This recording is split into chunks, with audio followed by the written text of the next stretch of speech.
Değerli şagirdler, abituriyentler, izleyiciler, bu dersimizde Elçinin Talvar hekayesiyle tanış olacağız.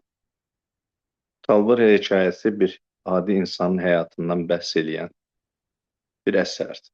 Ədəbiyyatımızda Elçinin özünün yaradıcılığına məxsus bir üsuldan yazılmış hekayələrdir. Yəni adi insanların həyatını bədii əsərə gətirmək və ondan dərin mənalar çıxarmaq. Bir əmək insanı, bir sadə insan, əməksevər, zəhmətkeş bir insanın, uzun ömür yaşamış bir insanın həyatının son günlərindən bəhs eləyən, həyata, dünyaya baxışını əks elətdirən, ailə münasibətlərində bir ekskurs eləyən, ailə münasibətlərinə xüsusilə yəni 100 yaşını haqlamış bir qoca baba ilə 70 yaşında, 60 yaşında övladları olan 60-70 yaşlı övlad arasındakı münasibətləri əks elətdirən bir hekayədir. Hekayə bir xartut ağacının 100 yaşı olduğu söylənilən xartut ağacının gövdəsinin parçalanması ilə, ikiyə bölünməsi ilə başlayır. Əlabbas kişi özü ilə yaşıt, daha doğrusu özündən azca yaşıt, böyük xartut ağacı haqqında belə bir söz deyibmiş ki, 100 yaşı olanda xartutun gövdəsindən ortadan parçalanır və bir gün öz həyətində olan xartutun səhər parçalandığını görürlər. Bu Əlabbas kişini xüsusilə sevindirir, məmnun eləyir. Həm ağacın belə düşünür ki, artıq 100 yaşı var, həm də dediyi sözlərin həqiqət olması bu Əlabbas kişiyə çox ləzzət eləyir və özündən bir adət çıxardır, bir söz çıxardır, bir ənənə çıxardır. Deyir ki, bu xartutun meyvələrini yeməliyik, yəni bəhərini yeməliyik, onun bir cəzi yerdə qalsa günah olar, hətta bunu da özündən çıxarmış olur. Heç vaxt deyilməmiş ki, 100 yaşlı xartutun bəhərinin bir cəzi yerdə qalsa günah olar, amma bunu özündən çıxarır Əlabbas kişi, yaşlı kişidir, çox qoca kişidir. Adətən biz bu yaşda kişiləri çox, qadınları çox az görürük. Və hətta gəlininə də sifariş eləyir ki, bugün aş pişir. Demək ki, Əlabbas kişi haqqında informasiya verək ki, atasının adı Həzrət Qulu olubdur, o bir vaxt Dağıyıb bölgəsindən Bakıya gəlibdir. Burada Buraxanı neft mədənlərində əvvəlcə fəhlə işləyib, sonra isə usta olub. Əlabbasın uşaqlığı, Əlabbas kişinin uşaqlığı əslində dağda keçib, yerdə qalan ömrü Bakıda keçibdir. Əlabbas kişinin özünün 2 oğlu, 4 qızı var. Qızlarını köçürüb də oğlanları özü ilə bir yerdə qalır. Yəni əvvəlcə ki, atası gələndə ki, bu həyətdə bir xartut var idi və bir otaqlı bir ev var idi. Sonra o evi böyüdə 8 otaqlı oldu deyir. Sonra 2 mərtəbə oldu. Burada hamıya deyir yer tapıldı. Əvvəlcə Ağa Muxtar evləndirdi, sonra Fəthullanı evləndirdi, sonra nəvələrini evləndirdi. Bu həyətdə deyir hamıya yer tapıldı və bu həyət deyir bu küçənin deyir ən yaşlı həyəti idi, ən gen deyəndə yəni şenlik olan bir həyəti idi, evi idi. Çünki burada çoxlu ailə üzvləri var idi və hamısı da mehriban dolanır. Bəli, xartut parçalanandan sonra hamı xartutun meyvəsini yeməyə başlayır və hamı düşünür ki, bu çox dadlıdır. Qonşulara hamıya pay sıxırlar. Bu pay çıxmaq məsələsini Məsimə təklif edir balaca oğlu Fətullanın yoldaşı. Bunlar hamısı özləri baba, nənədirlər. Bu Fətulla da, Ağa Muxtar da, Ağa Muxtar, yəni Ağa Muxtarın arvadı Ana xanım da Məsmədir. Yəni bunlar burada həyətdə 4 nəslin nümayəndəsi yaşayır. Hamıya payda çıxırlar. Burada bir nüans var. Molla Fərzəli də deyir, gəldi, bir qazan deyir, payını alıb getdi. Yazıcı necə deyək, bu basa-basta elə bir cümlə ilə onu da işlədir ki, yəni molla da hardası ki ehsan var, harada ki pay var, ora mütləq özünü çatdırmalıdır. Bəlkə də Molla Fərzəliyə heç pay getməyəcəkdi, amma görüb ki, küçədə cəmaata pay paylanılır, xartut paylanılır. Bu yerdə deyim ki, xartut həmişə qiymətli meyvə olub, indinin özündə də, yəni xartut bahalı, yəni istənilən vaxt, yayda da nə tər olur olsun, satılanda da bahalı satılır və kifayət qədər belə deyək ki, nəcib deyim də meyvədir. Sonra Bu ailənin tarixi danışılır bizə ki, dərsimizin əvvəlində mən qısaca bir məlumat verdim ki, yəni Əli Abbas kişigil dağ kəndlərindən birindən şəhərə gəlmişdilər. Amma onu demədim ki, Əli Abbas atası kimi usta olmayıb, neftçi olmayıb, yəni dülgər olmuş. Və bu Xartut parçalanan günün gündən qabaqdan deməli 2 gün qabaq Əli Abbas kişi istəmişdi ki, yenə dülgərlik eləsin. Gedir çəkisini, mişarını, baltasını götürür, gəlir, amma əvvəlcə düzdür, bu uşaqlar çox narazı oldular. Çək kişi sən yenə işləyən vaxtındırmı? Amma kişi işləmək istədi, bu da alınıb eləmədi. Əvvəlcə barmağını əzdi, sonra əlini kəsdi. Kişi belə baxdı ki, bəli, bu 60-70 il bundan qabaq bunun sözünə baxan, istədiyini eləyən alətlər daha onun sözünə baxmır, işlədə bilmir, daha işləyəsi olmur. Bundan sonra ikinci hissə başlayır. Biz Əli Abbas kişinin bu 2 gün qabaq işlədə bilməmişdi. Sonra gecəni fikirləşir. Hələ burada bir epizodu da xatırladım. Əli Abbas kişinin qar tutub parçalanan günü Əli Abbas kişi oğlu Ağamuxtarın saçının ağardığını görür. Və onun çox yaşlandığını görür. Özündən də heç xəbər yoxdur. Bu kişi də bizim belə bir zarafat var. Deyir ki, ölübdür, özünün xəbəri yoxdur. Yəni sanki elə, yəni ağappaqdır oğlu Ağamuxtarın saçı. Belə baxır, öz-özünə bir qəribə yadına düşən ifadələr də işlədir. Deyir, biz gəldik, gedərik, sən yersə dünya. İskəndərə qalmayan dünya kimə qalacaq?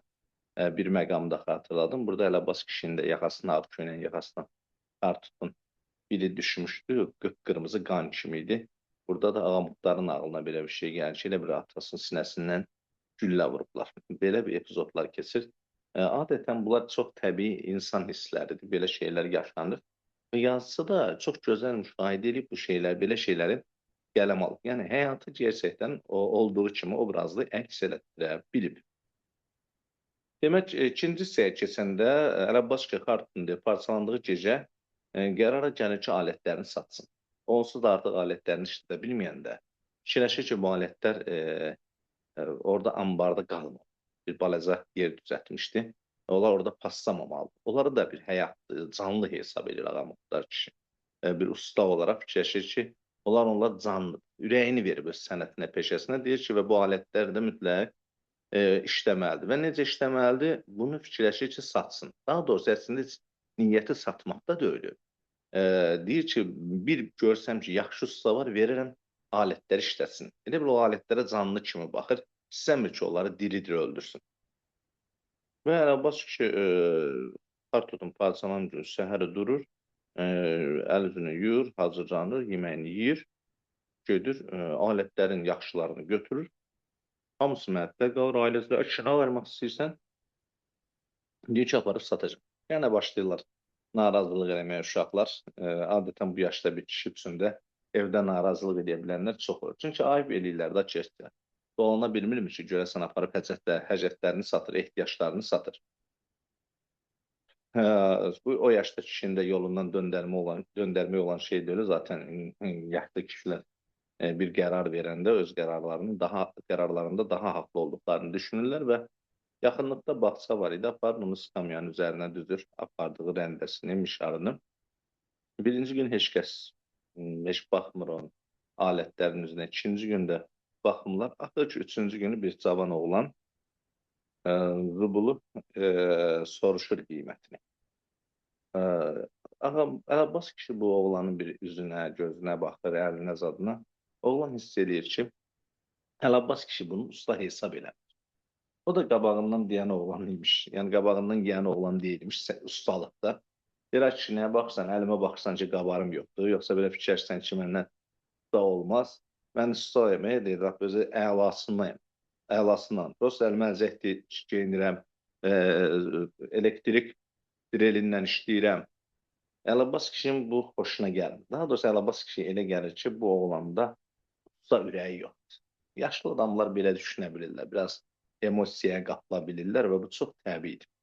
Və o da uşağı acılayır, belə acılayır ki, deyir ki, mən sənə minnət eləmirəm ki, gəlməm. Həzrət mal, oğlan da başını bulur, çıxır gedir. Hə, 4-cü günü daha Əlabbas kişi bağçaya getmir. Öz-özünə düşünür ki, bu həcətləri sata bilməyəcək və 4-cü günü özü başlayır işləməyə. Əvvəlcə onların evində həyətin qapısında bir skamya vardı. O skamyanı düzəltmək istəmişdi. O skamyada yarımçıq qalmışdı. Başlayır o skamyanı düzəltməyə. Hamı yenə fikirləşir, əlini kəsəcək, əzəcək, amma yox. Hər şey deyir, normal getdi. Çox qəşəng deyir, skamyanı düzəltdi. Sonra deyir, ondan sonra başladı həyətdə, bacada, aynəbətdə, şüşəbətdə, pilləkəndə nə var? Hamısını düzəltməyə başladı. Deyir, Əlabbas kişi deyir, qırğı kimi olmuş. Heç hamı deyir, məəttəl qalmışdı. Hətta buna məəttəl qalıb, düşünürlər ki, Əlabbas kimi də yüzü vurub keçəcək. Çünki çox qıvraq hərəkət edir. Adam hər gün işləyir, faiz gəlir. Bir gün oktyabrda onların qonşusunda demək, Balaca xanım adlı bir qadın var idi. Bu qəssab Ağanəcəfin yoldaşı idi. O, bunların skamyasının qabağında oturub, çox şən deyən, gülən, ağzı qızışandan sonra saatdan oturub, tumdan istəyib, hər yeri zibilləyən, tum qabığı eləyən bir qadın idi. Əlabbas kişi ilə baxışları toqquşur. Əlabbas kişi onu batırdığı yer. Onu deyim ki, bu yerdə hələ də bizdə bu mədəniyyətsizlik durur. Mən hətta Nərimanov parkında özümü bir tər saxlamışam. Qadın xeylaxları cavan, nə bilim 30, 25, 35 aralığında görmüşəm ki, tumdan istəyir, tökür yerə. Adam ay verir, saçına, saqqalına yaraşdırmır, özünün bir hörmət olacağını düşünüb dillənməmişəm. Demişəm, 21-ci əsr 4/1 gedib. Adamlar hələ də tumu istəyib qabığını yerə tökürlər. Düzdür, öz yanında bir kağız gətirib, bir bloq gətirib, bloq dedik də, kisə gətirib o qabığı kisəyə tökən adamlar, amma yerə tökənlər də görmüşəm və bu o dəqiqə Balaca xanım başa düşür ki, böyük səhv buraxıb, tez deyir ki, Əlabbas ki, valla süpürəcəm. Valla deyir, sən bizim qapının ağzında birini düzəltmiş olsaydın, heç mən burada da tum sıtlamazdım. Bunu Balaca xanım elə belə zarafata salıb, vəziyyətdən çıxmaq üçün demiş olsa da, Əlabbas kişi deyir ki, düzəldərəm. Belə olanda Balaca xanım deyir ki, Əlabbas kişi eləsini düzəlt ki, heç kəsin qapısının ağzında eləsi olmasın. Üstündə də bir tal var, yayda başımıza gün döyməsin. Əlabbas kişi deyir, oldu. Sən biraz ağac lazım, sən biraz tapda tapın, mən düzəldim. Və Əlabbas kişi başlayır, skamyanı düzəldir və çox gözəl bir skamya düzəldir. Hamı bu skamyanı Əlabbas kişinin qocalığının şah əsəri hesab edir. Ta elə talvarını da düzəltmək istəyirdi ki, bircə gündə işi qalmışdı. Səhər Ana xanım gördü ki, kişi çıxmadı. Ağa Muxtar işə gedəndə Ağa Muxtara deyir ki, kişi heç çölə çıxmadı. Heç demə, kişi gözünü dünyaya əbədi yumutmuş. Həmin günü bu həyətdə yasmaqar qurulur, hamı gəlir Ağa Muxtara, Fətullaya baş sağlığı verir. Elə bil deyir, bu kişisiz yetim qaldı, deyir, həyətdə bu xartutda, ham. Və əsərin sonu, yazısı burada biraz piryom işlədir.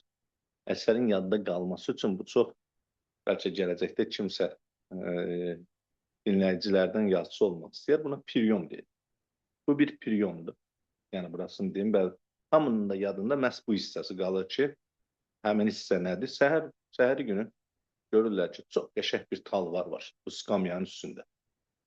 Deməli, bu məsələni deyim ki, dediyim kimi bu bir piryomdur. Əsərin yadda qalması üçün, maraqlı olması üçün.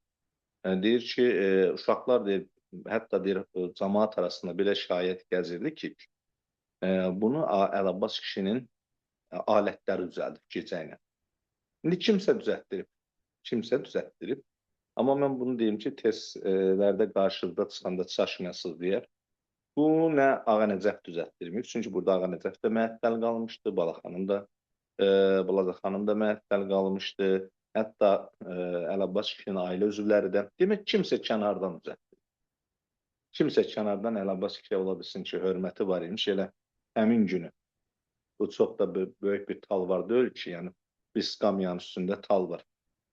Görünür, haradasa kimsə düzəltdirir, gecə ilə gətirib onu da ora qoydurur Əlabbas kişinin xatirəsi üçün, onun işinin yarımçıq qalmaması üçün. Bu bir ailə timsalında